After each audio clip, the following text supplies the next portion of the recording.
1757 সাল বাংলার আকাশে তখন যুদ্ধের ঘ্রাণ, ষড়যন্ত্রের ছায়া আর ভয়ের নিঃশব্দ সুর।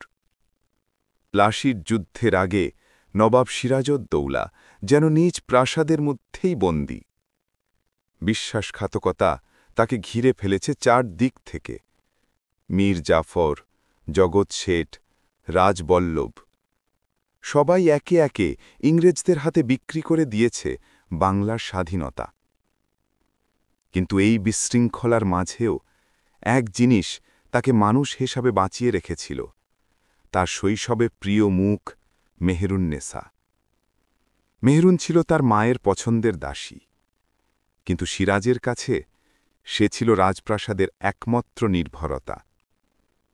প্রতি রাতেই যখন চারদিক নিস্তব্ধ হয়ে যেত, সিরাজ চুপি চুপি বেরিয়ে যেত রাজপ্রাসাদের বাগানে, যেখানে বড় একটা আম গাছের নিচে অপেক্ষা করত মেহেরুন, হাতে ছোট্ট একটা প্রদীপ আর তার প্রিয় মেহেদি ফুলের গুচ্ছ।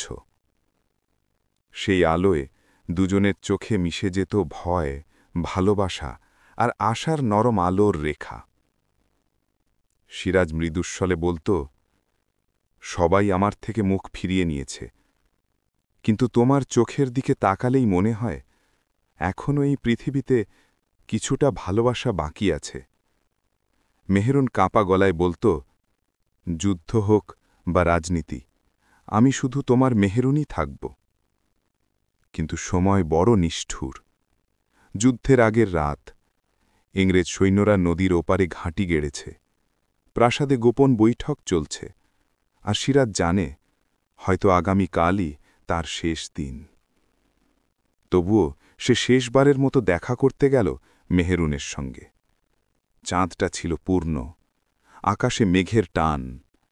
মেহেরুন কাঁদতে কাঁদতে বলল, যদি তুমি না ফেরো, আমি প্রতিদিন চাঁদের দিকে তাকিয়ে তোমায় ডাকব।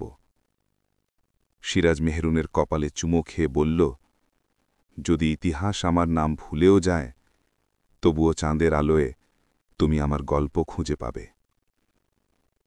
পরদিন 23 জুন 1757, প্লাসির যুদ্ধ। বাংলার ইতিহাস বদলে গেল চিরতরে। নবাব সিরাজউদ্দৌলা পরাজিত হলেন, বন্দী হলেন আর শেষে নিহত। বছর কেটে যায়, রাজপ্রাসাদে নতুন শাসক আসে, নতুন পতাকা ওড়ে, কিন্তু মেহেরুন আর ফিরে যায়নি প্রাসাদে। প্রতি পূর্ণিমা রাতে লালকেল্লার বাগানের দিকে তাকিয়ে সে ফিসফিস করে বলত, চাঁদের আলোয় তোমায় এখনও দেখি সিরাজ।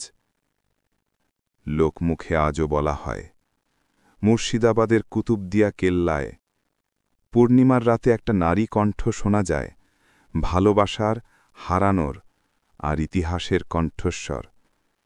ভালোবাসা হয়তো রাজা হারায়, কিন্তু গল্প কখনো মরে না।